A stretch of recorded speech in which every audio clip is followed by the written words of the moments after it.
Hello and welcome back to Tomography. I decided to go ahead and take another opportunity to get outside again. It is frigid cold, or at least there's a bite to the air. I think it was like 40 degrees last night. Anyway, yeah, I love the cold, so it's a great excuse to get outside. Anyways, what we're going to be talking about today is these concept of occupation kernels. Occupation kernels are something that's sort of like core to my group, and they sort of transport a lot of these things that are similar to the radon transform over to reproduced kernel Hilbert spaces. The concept of a occupation kernel is not necessarily completely, part of my, doesn't. The whole concept did not necessarily come from my head, but rather is born from the idea of an occupation measure, which does the same sort of thing, but it represents the same sort of functional, but over in the space of continuous functions. But there you get measures rather than functions, and so by using the function concept, we can do things like projection and approximation with these occupation kernels as basis functions, and that's what we're going to try to do in this motion tomography setup that we're going to go over, I think, next lecture if we're lucky enough. But this time, I'm going to go ahead and I'm going to introduce you to the concept of an occupation kernel. I'm going to talk to you about their basic definition, the sort of constraints to the objects that can go in there. Generally speaking, we're talking about continuous trajectories, and we're talking about an integral along those trajectories after composing with a function, sometimes called an observable, out of our reproduced kernel Hilbert space, and then that total composition of the function with the trajectory and then integration ends up being a bounded linear functional that can be represented inside the reproduced kernel Hilbert space, and that's what gives us our occupation kernels. You'll notice that this is really close to what is a radon transform, which is really the same sort of thing, but over an entire line. And so your function, say g, that's coming from the reproduced kernel Hilbert space, ends up being something like the attenuation function that you're trying to approximate in tomography. But in this case, we're talking about things that are, say, maybe not a straight line. So they are some path that comes from a differential equation of some kind. And then basically what we're trying to do is we're going to try to take this sort of idea of inversion and try to throw it into this sort of a dynamic problem. The dynamic problem itself, so basically what we're going to be doing is we're going to be treating, basically the endpoints of a glider coming out of a fluid flow as sort of a tomographic sample along a trajectory. But at first we'll have no idea what the dynamics are, and so basically we'll make an initial guess, and then that initial guess will give us a whole bunch of trajectories that will feed into occupation kernels, which we'll then use to do the inversion problem. And then that'll give us a new approximation for our dynamics, which then we can make another guess at the true trajectories, and we do the whole thing over and over again. And it ends up being what we call a fixed point iteration scheme. And so in the next lecture, I'll go ahead and tell you how we can show that converges and what sort of assumptions we need to make. But in this time, I'm going to go over the definitions. I'm going to go over, say, the representative theorem for occupation kernels, which, by the way, is a lot more general than just occupation kernels. But for our numerical purposes, that's all we'll need. And then I'll go over like a few different approximation routines, some that were inspired by people like Fassauer and McCourt in their 2012 paper on sort of like more or less a feature space representation of the Gaussian, and then other ones are just using straight Simpson's rule, trapezoid rule sort of things in order to get an approximation of the occupation kernels themselves. Okay, so I think that's a good spot to just stop, and we might as well go ahead and jump into it. And my battery is dying here. Okay, yeah. Okay. So let's go ahead and get started. Positive thing, there's an iOS update, which means that the recording's actually going to record. There's like a lot of times where it just shut off for no reason right at the beginning, and so it looks like they corrected whatever that was, which is nice. It helps me out a lot. So I'm outside. It's frigid cold. We'll see how my handwriting works out, and we'll see how the noise works out. We are outside, so anything could happen. Anyway, so here we're going to be talking about occupation kernels. And so remember, last time we were talking about reproduced kernel Hilbert space. So we're going to say we're going to let, for the purposes of this, we're going to let H be a reproducing kernel Hilbert space, and generally you're just going to say over Rn. So we're going to think of these as just sort of real valued kernel spaces, and so it'd be a real valued. You can do this with complex analysis and things like that, but most of our data is going to be real valued, and so we're just going to stick to a real valued reproduced kernel Hilbert space. So over Rn, so it's basically some it's like R squared or the plane or 3 space or things like that. And we're going to say it consists of continuous functions.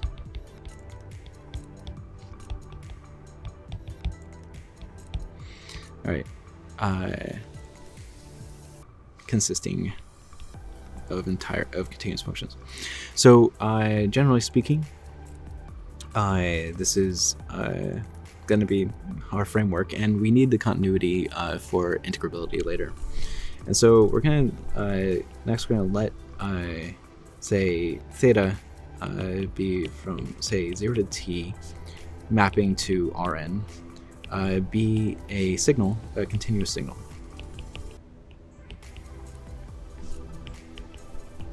Now, as far as mathematicians go, just saying as a continuous function should be good enough.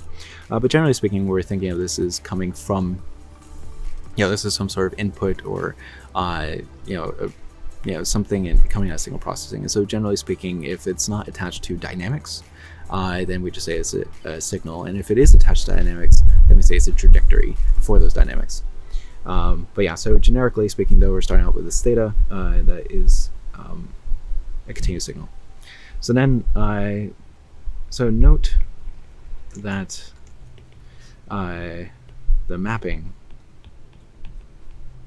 is a g, which maps to the integral from 0 to t of g composed with theta of t dt is a bounded linear functional.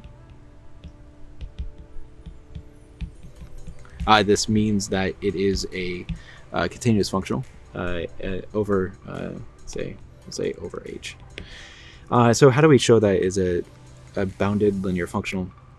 The idea that it's linear is actually comes from the linearity of both the integral and also the composition. So for instance, if I'm taking say f plus g and I map it to the integral from 0 to t of the function f plus g against theta t, of course somebody has to be doing their the lawn out today. Basically what we're going to end up getting is we can split this as the integral from 0 to t f of theta of t dt plus the integral from 0 to t of g of theta of t dt. Okay, so linearity, if I put like a lambda here, then it can pull out here, for instance, and so that could result linearity there for a scalar lambda. And so so put lambda there. What else can we do? So we want to show it's bounded, and that's going to be the real tricky part. Not really that tricky. But basically what we're going to do is we're going to see, we want that this integral from 0 to t of g of theta of t dt, if I put this in absolute values, then this should be equal to some constant times the norm of g in our Hilbert space. And this you can do just using the kernel and the Hilbert space itself. And so what we can do then is I can say, basically we start here, integral from 0 to t of g of theta of t dt in absolute values. I crash through with the triangle inequality, so integral from 0 to t of the absolute value of g of theta of t, absolute value of dt. Then I can go ahead and I can do this again, and I can expand this in terms of an inner product. Remember, this is a kernel space, so each one of these theta t's has a kernel that goes with it. So g of k sub theta of t, if we'd like. And this is in the Hilbert space, dt. So this is just using the reproducing property of our kernel space.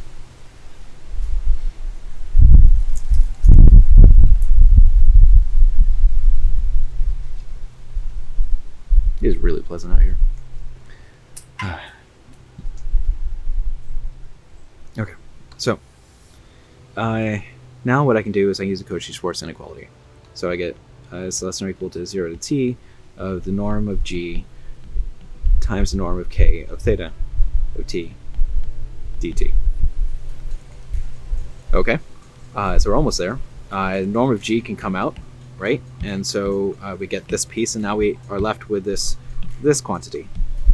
So we have now a norm of g times the integral from 0 to t of the norm of k. So this can itself be written as just using the kernel function itself, k theta t, theta t, and the definition of the norm. So basically this is the inner product of k theta t with k theta t itself, but that is the definition of our kernel function. And dt. And then since this is a space of continuous functions, that means that k itself is a continuous function. And since this is a continuous signal, we end up getting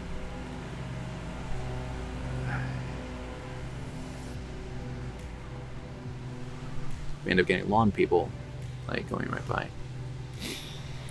Okay. Wow. The second I try to sit down and get something done. Anyway. Okay, so this is independent of g. It just depends on our kernel space and theta. And yeah, that's bounded. So and so then we're done. All right, so it is a bounded continuous function, and so then a bounded continuous functional, or a bounded linear functional, I should say. And so then the Riesz representation theorem tells us that we have some function. So the Riesz representation theorem. Seriously, I'm thinking I have to quit this in a second. It tells us that there exists some function. I put big gamma sub theta in h such that g inner product with gamma sub theta with h is equal to the integral from 0 to t of g of theta t dt. And we call theta gamma sub theta the occupation kernel corresponding to theta in h. Okay, so now let's take a look at the things that we have assumed about theta. So here we assumed that theta was a continuous signal.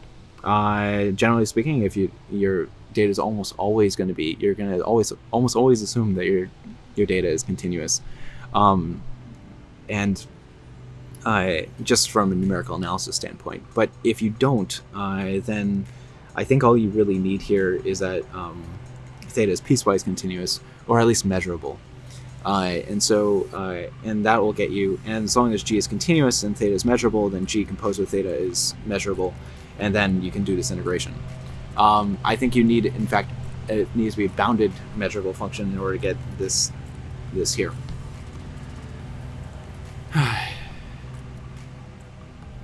feel like I'm competing with like all of the world.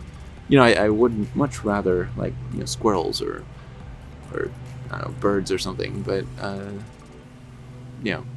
somebody mowing the lawn on a Tuesday morning is a little irritating, and this microphone picks up everything.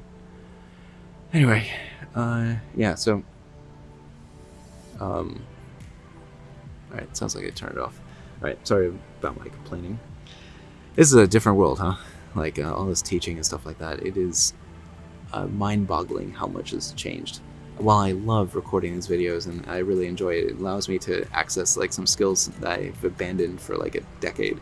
But at the same time, it's nice to have the quiet of a classroom, right? Anyway, so so these are occupation kernels. And the first thing you ask is like, is there a nice succinct representation of these kernels? Hold on, Jesus Christ. Okay. So you can see my cold tolerance is waning. I'm a Floridian with a rather high tolerance for Floridian for cold, but being out here after a couple hours is going to get pretty tough. Anyway, so I just want to mention that there's a computational issue that comes up with all these occupation kernels, and essentially it comes down to the representation as an integral along kernels. So far we found that that's probably the best way to approach these problems, but we tried a couple of different approaches to doing to expressing them sort of in a nice reduced representation. One way you can do it is just by taking a whole bunch of samples on trajectory and use those as centers of the kernels, and then just basically sum of those kernels with some weighting things that come from, like, say, Simpson's rule or the trapezoid rule, and that ends up working out really, really well. But other ways you can do it, especially in low dimensions, so if you're like a 1- or 2-dimensional problem, you can actually use some of these feature space representations that we have for, say, the Gaussian or other things like that. So Fassauer and McCord back in 2012, they came up with a sort of Hermite-like representation for the Gaussian, and so we actually use that for a lot of our early tests when we're constructing it. And the reason why you want to do it is that basically the Gram matrix comes up a lot, and when in inversion and approximation problems, it comes up in the representation the Representative Theorem for the regularized regression problems, and so this comes up all the time in approximation learning theory. And so anytime you have a basis, you need to eventually come up with a Gram matrix or a Gramian for the basis. And so and if you look at it, basically you have, say, 100 trajectories, and you want to have the 100 by 100 Gram matrix, but each of those trajectories has maybe 1,000 points, and so then basically you want to take each of those trajectories with their 1,000 points, and you need to do a double integral when you have like an occupation kernel and product occupation kernel. And so basically you have 100 by 100, so that's 10,000 double integrals with thousands of points each, and each with their own grid. And so that gets to be very hard to compute very quickly unless you come up with some really slick ways of going about it in MATLAB. Because ultimately it come down to like a quadruple for loop, and anytime you exceed a double for loop in MATLAB, there's no way you're ever going to run that code. And so what we found a whole bunch of neat matrix manipulations that will allow us to do that sort of thing, but doing the feature space representation basically makes it so that you can just basically take a whole bunch of your features and then you do this integral after composition for each one of them, and then that vector of features that you get, essentially you can use that to just do some basic matrix multiplications, and MATLAB's really, really fast at that.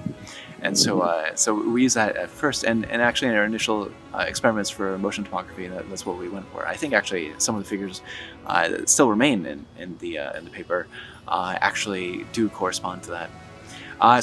In any case, I just want to talk about that a little bit. It is one of the big challenges for using these objects is in computation, and so there's a whole lot of ways that we can go about doing these computations, and in my next class, the data-driven methods in dynamical systems theory, I can talk about that a lot more. And either way, so we'll go ahead and get back to the lecture. Okay, so I moved on to the inside, so now I have to deal with potentially screaming children, but we're getting down to a deadline, so I can't just wait for quiet time to record. So the lawnmowers are getting a little bit too much, and so I'm in here now. Okay, so hopefully things sound a lot clearer at least. So so thus far what we have is we have that we have the occupation kernel inside the Hilbert space, and that was given to us by the Riesz representation theorem, and the existence of, and the the fact that this mapping here is a bounded linear functional. So what we want to do is we want to figure out good ways of representing this occupation kernel, and so we'll start with our 101 representation of this. And so say we can say proposition. Basically, we say that given these hypotheses that we have already, if we want to evaluate this function, then it is actually the integral from 0 to t of k of x, comma theta t dt. So it ends up being a a really straightforward representation where you can write down these occupation kernels in terms of the original kernel, which is really nice. The proof is really just an exercise in kernel space theory. And so if we want to know what the gamma function that corresponds to theta is at x, well, it is in our reproduced kernel Hilbert space, so that means that it has to be equal to this, k of x, right? So where k is our reproducing kernel centered at x. So when you write that, that's exactly what this is. This is function evaluation. But what we'd like is we want a different sort of representation of this. And so if I swap these two guys, and here this is just leveraging the fact that we're in a real real valued reproduced kernel Hilbert space. If it wasn't real valued, I'd put a bar here. But so we're in a real inner product space, and so I can just swap these two, no problem. And so now I can think of this as sort of being, this was function evaluation acting on our occupation kernel. But now this is our occupation kernel, the integral that you get here, acting on our kernel function itself. So this is actually the integral from 0 to t of k sub x of theta t dt. And so what we end up getting is we have 0 to t of k of theta t comma x dt, and well, since it's real valued space, it doesn't really matter the order, so I can have k of x comma theta t here, and that's all good. And this is sort of the way I like looking at it, but otherwise you could have this. If we had the bar that was put in here, we'd end up having bar here, and then the swap of these two variables would kill the bar on this guy. So that's also why I like running it that order. So yeah, there you go. This is just no way to find quiet. Anyway, so this is sort of the first representation we have of our occupation kernels, and in some sense, this is sort of the best one. This will allow you to talk about the value of the occupation kernel, and you can use quadrature routines in order to solve it. So this form is amenable to quadrature routines. So you can use the trapezoid rule, Simpson's rule, which work pretty well because so far I've just been talking about continuous functions, and so that should be fine. And you can also use Gaussian quadrature. But Gaussian quadrature probably won't work too much better than, say, Simpson's rule, just because most of the data we're going to be getting is going to be delivered to us sort of at fixed intervals. So you'll have a sampling rate of, say, 250 hertz, and so then basically you'll have these sort of fixed time steps between each of your samples. Gaussian quadrature asks you to it gives an improved version of a quadrature when you can select the points at exactly the roots of orthogonal polynomials, but those aren't going to be equally spaced, and so there'll have to be some sort of like wiggle room or adjustment in order to get that. So Simpson's rule is usually the go-to method. It converges really fast, and it gives exact reproduction of integrals of, I think, cubic functions, and so it makes it a fourth order method, which is really nice. And generally speaking, you're not going to really need much more than that. And after a point, there's going to be noise in your signals, and that's going to mess things up a bit. So Simpson's rule is usually what I use when I'm trying to evaluate these things. And so I'd have like a whole vector of kernel functions centered at each one of the points along our trajectory, and then basically this is going to be sort of a vector in MATLAB of, say, kx comma theta t1 all the way down to kx comma theta of tm. And then when I need to go ahead and compute the occupation kernel, you're just gonna have a vector of coefficients, so 1, 2, 2, 2, 2, 1, etc. And then times what is it, h squared or something, I think, 1 over h squared, h squared over 2, I think, h over 2. All right, so this would be the trapezoid rule. So h over 2, where basically you have 1, 2, 2, 2, 1 here, etc. And so yeah, so basically that would give you, say, a trapezoid rule, and that would be like a first order, a first attempt at trying to integrate these things. You could, of course, use just right hand or left hand rule, but the accuracy of those is tremendously bad. And in one of our manuscripts, we actually investigated how bad that is. But really, it just comes down to your ordinary integration rules. So there's other ways you can represent this, though. So now that we have this nice representation, we can talk about a feature space approach to this. So, feature spaces. And so, we already know that, basically we can send x to, say theta 1 of x, theta 2 of x, etc. And we saw last time that each of these feature spaces that these feature mappings, which take us from, say, Rn to little L2 of n, these correspond to a kernel space. So, for instance, then we know that we can represent every kernel has some sort of feature space representation that we can get through, say, the orthonormal basis, and we get this going from, say, well, not n, but say I equals 1 to infinity of theta I of x times theta I of y, right? And so this would be our space. So you can do the same sort of thing that you did for this guy. You can have a similar representation for an occupation kernel. And so then that gives you this guy, so I equals 1 to infinity. So x is the guy we're not touching. Actually, let's just do this one step at a time, shall we? So it's going to be integral from theta, from 0 to t of k of x comma theta t dt. And so y is sort of playing, the theta t is playing the role of y here. So this ends up being the integral from 0 to t of k of x comma, just rewriting the same line, of the sum of I going from 1 to infinity of theta I of x times theta I of y, or not y now, but theta t now, dt. And I can go ahead and move this integral through. So this is going to give me the sum of I goes from 1 to infinity of theta I of x times the integral from 0 to t of theta of I, phi of I, theta of t dt.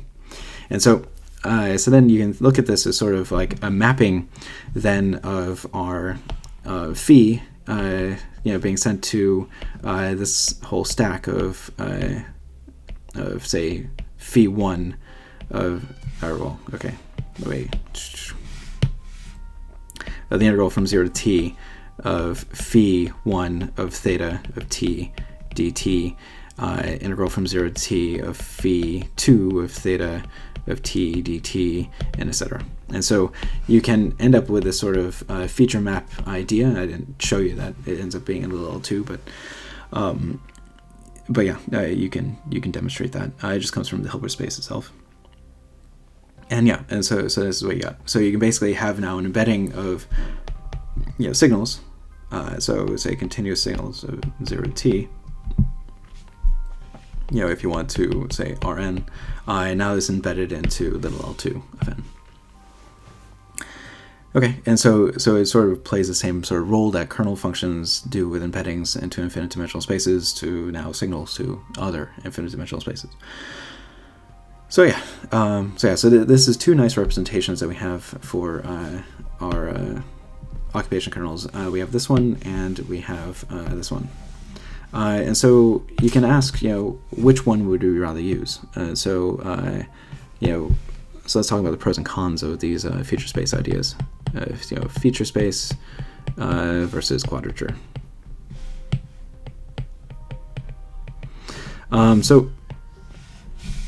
Generally speaking, whenever you talk about reverse kernel Hilbert spaces, the idea is that you don't want to touch the feature space, and that is the reason why. Something bad that comes out of here is that it can what you end up having is just like a what they call a cursive dimensionality. So if you think about you need in one dimension you might need 10 basis functions to get like a good approximation over say 0, 1, then that means if you want to get a good approximation over 0, 1 cross 0, 1, then you need 100. And then if you need 0, 1, 0, 1 cross 0, 1, like 3 space, you need 1,000. And so in just two, and going from 1 dimension to 3 dimension, we have increased exponentially how many basis functions we need, or how many features we need in order to get a good approximation. So it's like exponential. So we need exponential growth of basis, right? And so that ends up being problematic, and then but whereas in this one it's just so here we have a good idea is just we need points along a one-dimensional space, one-dimensional manifold, if you will. Where basically, I'm saying manifold, I just mean basically the trajectory itself. If it's a continuous trajectory, then it's locally real, and so basically you just need it's huge dimension reduction by just going the quadrature route versus the feature space route. But something that's good about this is that sometimes using the features, you can get around conditioning issues. So it can help with conditioning. When you're doing, function interpolation, having 2 points close to each other makes it really, really bad as far as the inversion of a Gram matrix, and that translates also to occupation kernels. Fasthauer and McCourt came up with a specific feature space out of Hermite-like functions for the Gaussian, and then they were able to use those to split apart the numerical problem of inversion of say the Gram matrix, and what they ultimately did is that they showed that the conditioning problem really comes down to the eigenvalues of the Gram matrix, which could then be represented analytically, and so inverted analytically, so you don't actually have to numerically compute the inverse of those guys. And so in that case, it led to maybe a better inversion when you had points that are really, really close. And so we can use that same sort of approach for these occupation kernels. And so that is one thing that is really good, but it only works in small dimensions, say like 2 or 3 or something like that. Once you get past 4, I mean, it is a completely intractable problem. But there are advantages there. So here I'd say bad. Suffers same conditioning bottlenecks.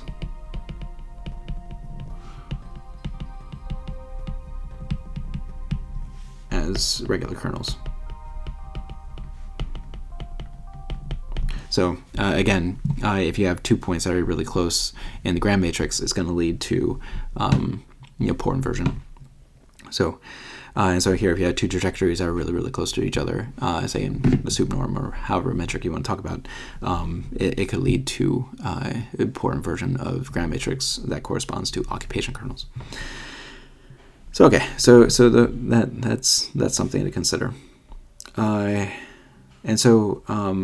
So how can we put this into, say, a learning problem? And so this next thing I'm going to do is some joint work I did with Zhu-Ying Li, who is a visiting scholar here working with me from China. And we put together a sort of a representer theorem. And these sort of representer theorems are really common in reproduced kernel Hilbert spaces. And so the idea here is straightforward and it's easy to explain. And it's but it basically shows you that if you have the right sort of optimization problem, your answer is going to be in a finite is basically going to be a linear combination of occupation kernels, or at least is going to be in the space spanned by the occupation kernels that correspond to your data. And so, so next I want to go ahead and talk about that. Okay, so now we're continuing with this talk about the representative theorem and how we can use these sort of occupation kernels in sort of an approximation framework. And so this will give you sort of a sort of 101 way to approach these sort of tomography type problems. And this is going to come with a sort of and this comes through what we call regression. So generally speaking, regression deals with some sort of loss function, and in this case, what we're going to do is we're going to let H be a reproduced kernel Hilbert space of continuous functions, just like before, and we're going to let this sort of sequence gamma I be a collection of different signals or trajectories from 0t to Rn. So I is going to go running from 1 up to m.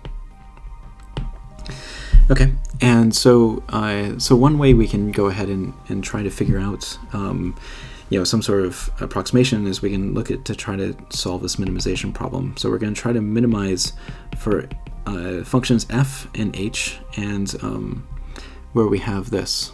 So we're going to have the sum of I going from 1 up to m, and so we're going to have the integral from 0 to t I, let's make those individual, of f of gamma I of t dt, and then subtract what we get here.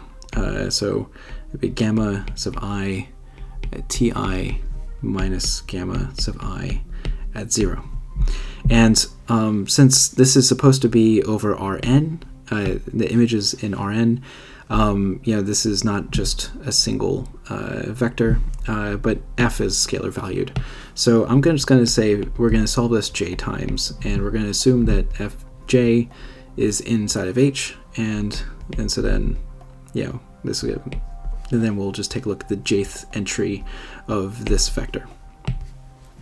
Okay, so something to keep in mind is that our final approximation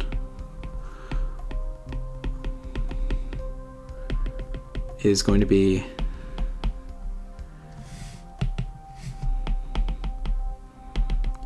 of the form,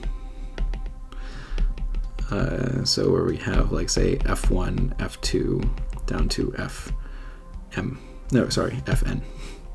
So it's going to be n-dimensional approximation, and so it's going to whole bunch of functions. So it's going to be a vector valued function at the end of the day. Now there's another approach you could take with this and do it with vector valued reproduced kernel Hilbert spaces, but I'm trying to keep the overhead kind of lower here. Okay, so as far as a general regression problem, if you were to try and solve this, you could actually get a wide range of f that could all possibly solve this at the same time. And so we would like to be able to pare that down to something that's sort of manageable and something computable, and ideally something where you have no more than m basis functions that you need in order to represent these fj's.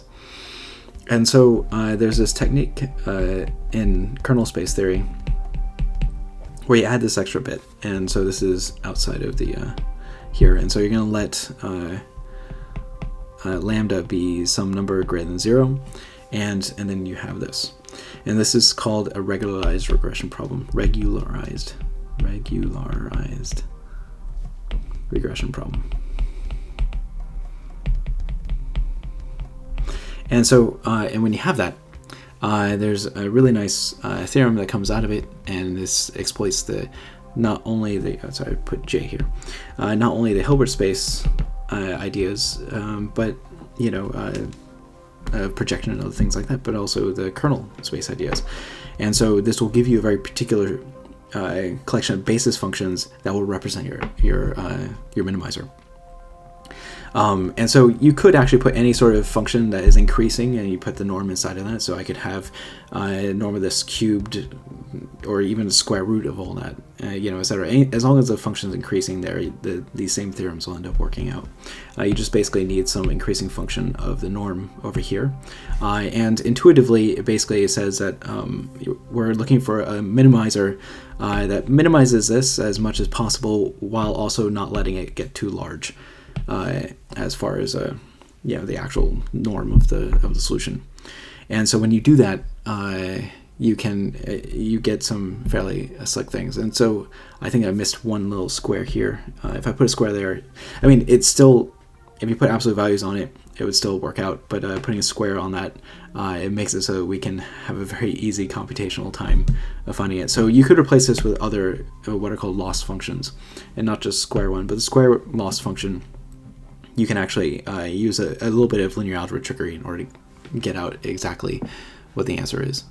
And so so we can go ahead and talk about that.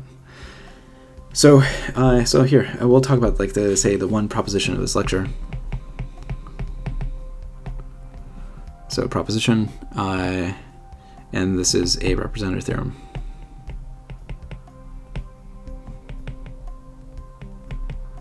And this is sort of a pared down version of what I put out with Zhu Gang Li in our fractional order system identification paper. It's currently under review at LCSS, but it's likely to get accepted.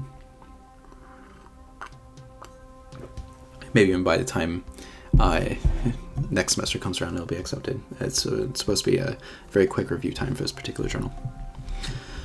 Okay, so the statement of the theorem isn't all that grand in the context of having of having this in a reproduced kernel Hilbert space. So we know that these objects are all being pulled from the Hilbert space. It turns out that and we're also assuming that these are all continuous trajectories or continuous signals. So what we can say is that the solution of the regularized, I can never say that, regression problem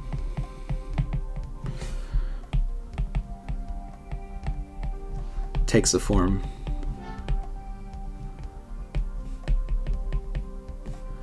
of this. So it is going to be f sub j of x is equal to the sum, where I goes from 1 up to m, of w I comma j of gamma sub gamma I at x. Right? And so basically that's why we call this a representative theorem. Basically we have a representation of the minimizer in terms of some kernel functions or something like that. Wij, so we're indexing over I for these w's, and j just is sort of corresponds to the dimension that we're talking about right now. But these occupation kernels, I don't really care about which dimension we live in. They're sort of the same basis function no matter where we are. Okay, so we can go ahead and prove that. This is a fairly standard representative theorem proof, and there's likely other ones out there that are maybe a little more general than this. But as far as like getting to the point of what we needed in our paper, it was just nice and convenient to go ahead and include that for pedagogical reasons. Pedagogical, if you don't know, just basically means for educational reasons. But yeah. Okay, so let's go ahead and prove it. Let's change colors. Red. So if I go ahead and do a proof, we're going to let f's of j be an h, and consider w, which is the span of all these guys. So it's a span of a finite number of vectors, w sub gamma sub gamma 1 up to gamma sub gamma m, and so this is a closed subspace.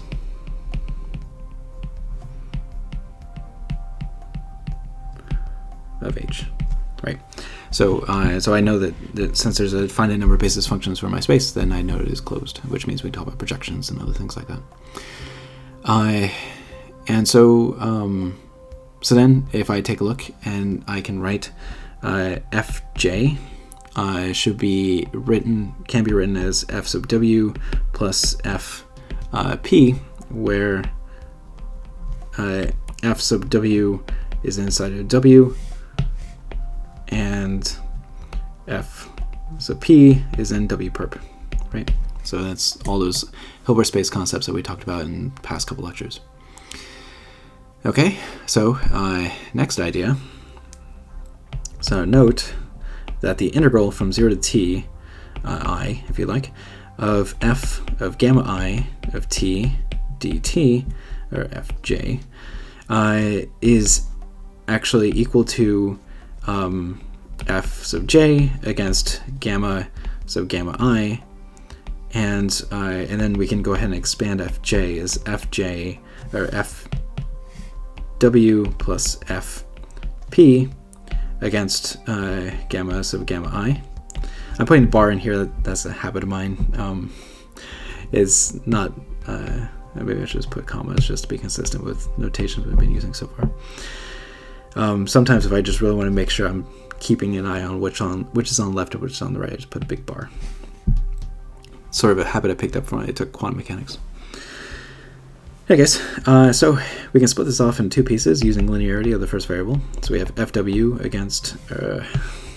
against gamma sub gamma I, and plus f sub p against gamma sub gamma I. Now, this guy lives in the perp space of w, and this guy is in w, so this should be equal to just f sub w comma gamma sub gamma I. Right, so the perpendicular piece makes no contribution to this quantity at all. So you could replace fj with fw and you would see no difference. And that's really important for this theorem. So then next thing we can do is that we note that by the Pythagorean theorem, since fw is perp to fp, we have that the norm of fj squared is equal to the norm of fw squared plus the norm of fp squared. And this is strictly larger than the norm of fw squared. Hence, we got that fj itself is bigger than fw. So, and the only time it's actually equal is when f is inside of w. Fj is inside w. So hence, we have the replacement of fj with fw decreases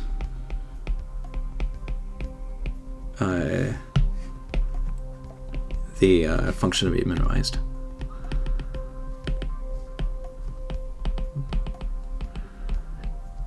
So this guy here.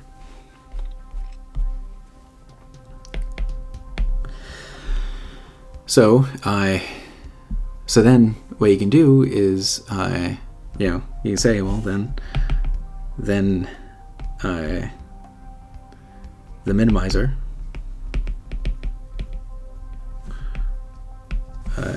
or a minimizer for star resides in W. Because if it didn't reside in W, then we'd have this extra piece that would make us a little bit bigger that we could remove, and we'd get smaller. So there you go. And so that's the representative theorem. So basically, I've just proved that if we want to solve this guy here, then we don't actually have to solve it arbitrarily over the entire reproduced kernel Hilbert space. But what we can do instead is we can just replace it with this and just figure out what these weights are. And so when you do that, it gives you just a straight linear algebra problem. And so then you can basically just go ahead and replace. You can replace. Right, so we're out of the proof now, right? So switch back to black.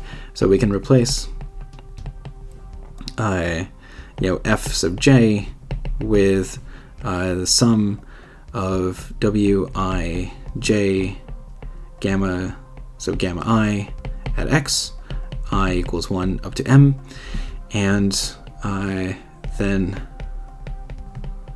solve for wij. Or if we wanted to say w sub j inside of rm. So what that gives you at the end of the day is this. So if we go ahead and write, and so the solution can be found by differentiating with respect to w sub j and setting their derivative equal to 0.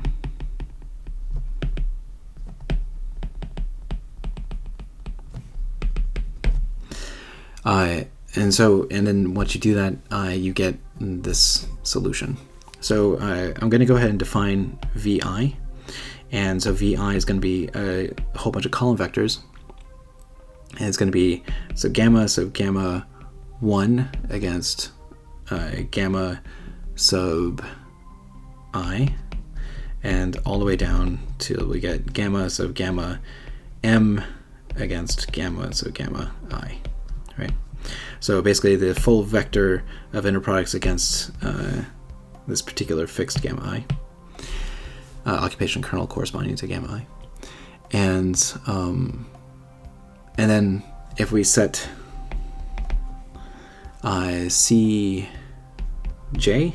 to be equal to just this column vector, so gamma 1 of ti at t1 minus gamma 1 at 0, all the way down to gamma 1 at t m minus gamma m minus gamma m at 0, right? And then we define the gram matrix.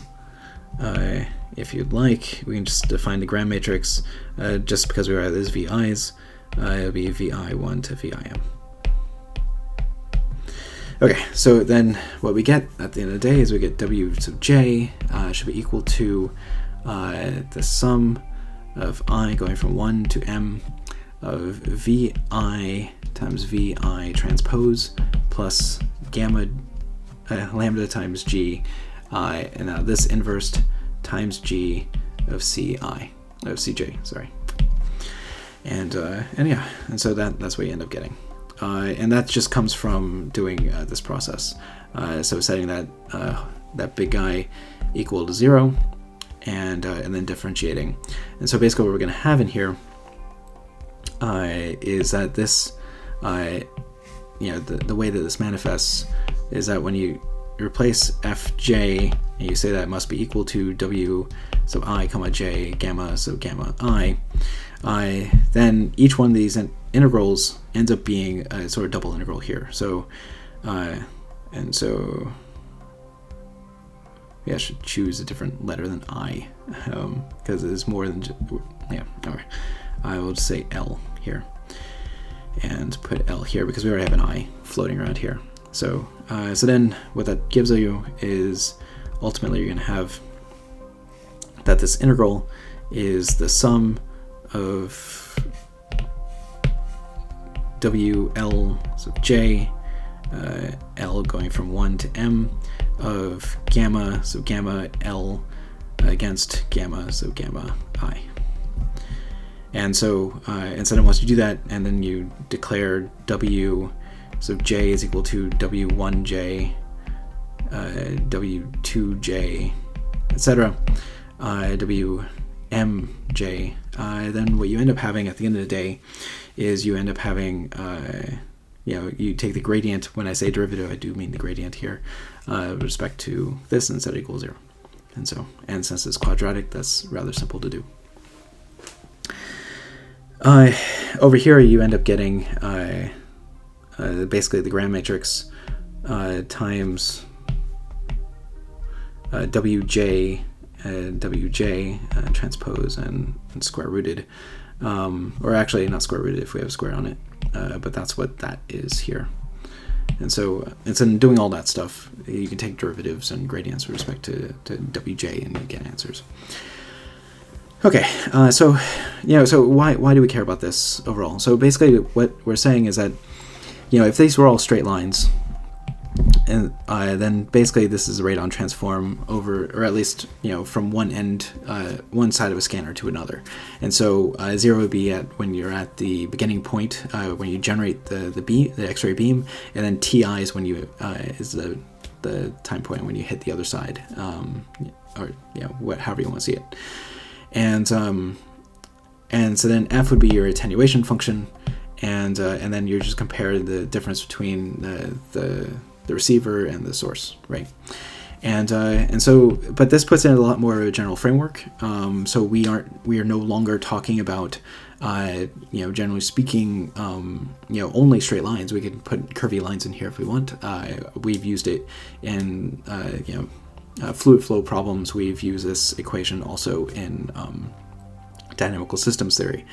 And so it's a very powerful concept that really allows you to use trajectories as sort of your fundamental unit of data, and that's sort of the big push that we're doing in our group. And so here it has a very clear application to tomography. Though for actual straight tomography problems, the dimensionality can increase, and the size of your ground matrix can get very, very large, very, very fast. And so, especially if you're using a whole lot of angles and maybe like 1,000 sources and receivers, and so we're working on methods currently to sparsify that sort of problem and make it a lot more tractable. But certainly for dynamical systems and then the motion tomography example, these are very good ways of attacking the problem. Now, the motion tomography problem itself doesn't quite fit into this framework, and we use a sort of straight sort of interpolation-like approach, and then we'll talk about that next. But yeah, so that's the idea, and those are occupation kernels and sort of how they fit into this tomography framework. And in the next lecture, I'll show you motion tomography. All right, thank you for listening, and we'll cut back. So that was occupation kernels. So I'm really proud of this work. It comes out of the work I did as a postdoc underneath Taylor T. Johnson, and also in collaboration with Rishikesh Kamalapurkar. And the first author on the motion tomography paper is Benjamin Russo, and then also we worked on this in collaboration with Dong-Sik Chang, who did that. But we're not actually talking about motion tomography yet. Other people that helped contribute to this is my wife, L. Forrest Gruss Rosenfeld, and she helped provide us with a lot of data, neuroscience data, for a lot of our initial tests. But yeah, is there anybody I'm missing on that list? I don't think so. Zhugang Li helped me write some of this work that I came into with the representative theorem and doing this with just straight system identification. And so we have a paper under review right now at the ACC and the Letters for the Control System Society. I guess that's enough blabbering, and I'll let you guys go. All right, thanks for watching.